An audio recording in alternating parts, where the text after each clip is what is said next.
Russell's viper ভারতীয় উপমহাদেশের অন্যতম বিষধর সাপ। বাংলাদেশে এটি চন্দ্রভোরা বা উলুভোরা নামেও পরিচিত। সাপটি প্রায় ১০০ বছর আগে বাংলাদেশ থেকে প্রায় বিলুপ্ত হয়ে গিয়েছিল। ১০ থেকে ১২ বছর আগে থেকে আবার এই সাপে দংশনের ঘটনার প্রমাণ দেখা যায়। সরকারি কর্মকর্তাদের তথ্যমতে রাজধানী ঢাকার কাছে মানিকগঞ্জের কিছু এলাকায় বিষধর রাসেল ভাইপারের দংশনে মৃত্যুবরণ করেছেন অন্তত ৫ জন। অন্যান্য সাপ মানুষ দেখে দূরে সরে থাকলেও রাসেল ভাইপার উল্টো অতর্কিতে এসে মানুষকে আক্রমণ করে।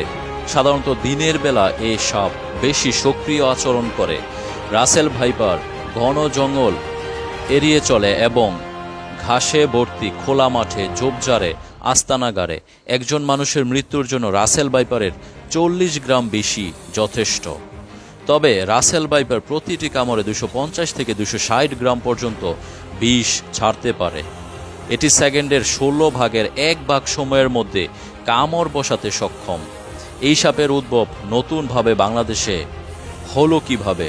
২০১৮ সালে জার্নাল অব দ্য এশিয়াটিক সোসাইটিতে প্রকাশিত এক গবেষণায় ২০১৪ থেকে ২০১৬ সাল পর্যন্ত দেশের বিভিন্ন এলাকায় চন্দ্রবোরার দংশনের ঘটনা বিশ্লেষণ করা হয়। ওই গবেষণার তথ্যমতে দেশের ১৭ জেলায় রাসেল ভাইপারের উপস্থিতি রয়েছে। ওই গবেষণায় পাওয়া তথ্য অনুযায়ী উত্তর এবং উত্তর পশ্চিমাঞ্চলের জেলাগুলোতে এ সাপের উপস্থিতি পাওয়া গিয়েছিল। সাম্প্রতিক সময়ে এ সাপের উপদ্রব বেশ বেড়েছে। বাংলাদেশে সেচ পদ্ধতি উন্নত হওয়ার সঙ্গে সঙ্গে কৃষকরা বছরে একই জমিতে কয়েকবার ফসল উৎপন্ন করে থাকে।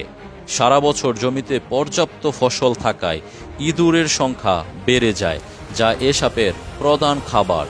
অন্যদিকে ইঁদুর বাড়ার সঙ্গে সঙ্গে সাপ পর্যাপ্ত খাদ্য পেতে শুরু করে এবং বংশ বিস্তারের জন্য যথাযথ পরিবেশ পেতে থাকে। অন্যান্য সাপ ডিম থেকে বাচ্চা দিলেও চন্দ্রবোরা বা রাসেল ভাইপার সরাসরি বাচ্চার জন্ম দেয়। চন্দ্রবোরার দংশনের শিকার হলে যত দ্রুত সম্ভব অ্যান্টিভেনম নিতে হবে। সম্ভব হলে ১০০ মিনিটের মধ্যে এর চিকিৎসার ব্যবস্থা করতে হবে।